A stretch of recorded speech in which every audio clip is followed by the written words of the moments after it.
love the communication we saw there. All the defenders pointing out the receiver where he was going, and then they're able to rally to the ball after the catch and stop him short of a first down.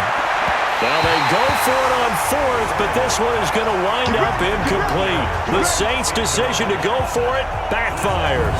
And the Bears are going to get the football back, and they're going to get it in great field position. And now Chicago getting ready to go as they take the field. But they can thank their defense for another stop. And now look at the score, where they've got the football. They're looking pretty good. They're looking excellent because now you're thinking to yourself, let's just take some time off the clock. Work it down. And, of course, you put another touchdown on the board, you pretty much say bye-bye to this one. Play calling here can be a little bit more conservative because of the lead. A little bit more conservative. The biggest thing, everyone understands how to get the ball downfield and how to stay in bounds and make sure the clock keeps running. And that one will go down in the books as just a one-play drive and then 3 points tacked on to the end of it. The kickoff unit is out on the field, and they will send this one away. This one fielded at the 5. And nice work on the return as they'll start their drive just past the 30-yard line. Out onto the field comes New Orleans. And on that last drive, went for it on fourth, turned it over. But good job by their defense, though. They held them to 3, but this offense, they've got to be a little bit better, a little bit more careful here.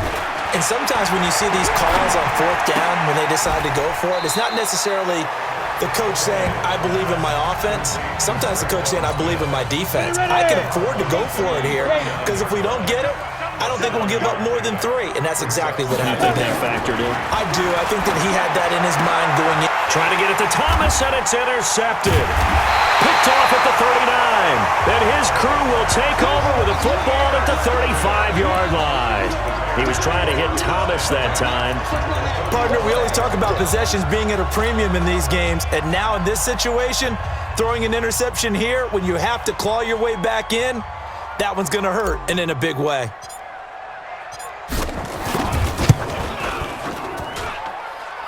The kick by Piñero is good.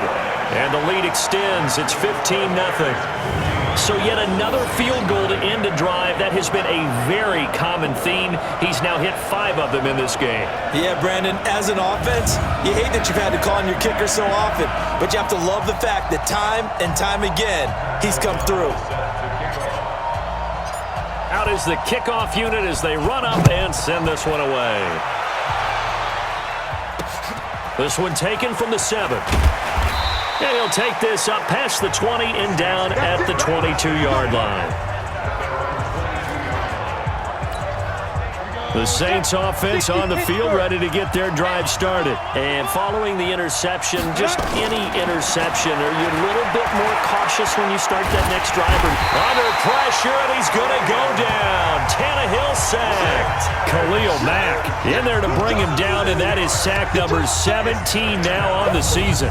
He's the NFL sack leader coming into the game, and now that's 2 more that he's added to his total. He wants some separation from spot 1 and 2 in that sack category. And here's a throw that's taken in by the tight end Cook. Only 3 yards on the catch. It's 3rd down.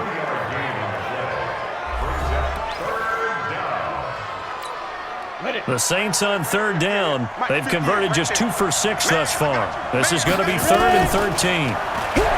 Now Tannehill. And the throw there going to be incomplete.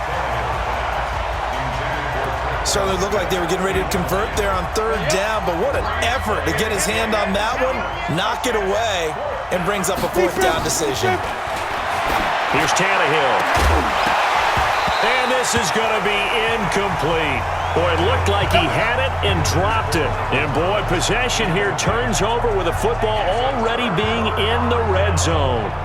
So now with a 2-minute warning coming up fast, that puts a mammoth dent in their comeback hopes. I like how you phrased it. It's a dent because there's still opportunity. They've got to get the ball back on defense, obviously twice. But guess what? This thing is not close to being over. They need to go ahead and play it out. Not over. As you said, 2-score game still. Well, it's hard to put your finger on whether this is something to celebrate or something maybe the offense is embarrassed by, but that's now 6 field goals he's made in this game alone. Yeah, he's bailed them out quite a bit so far.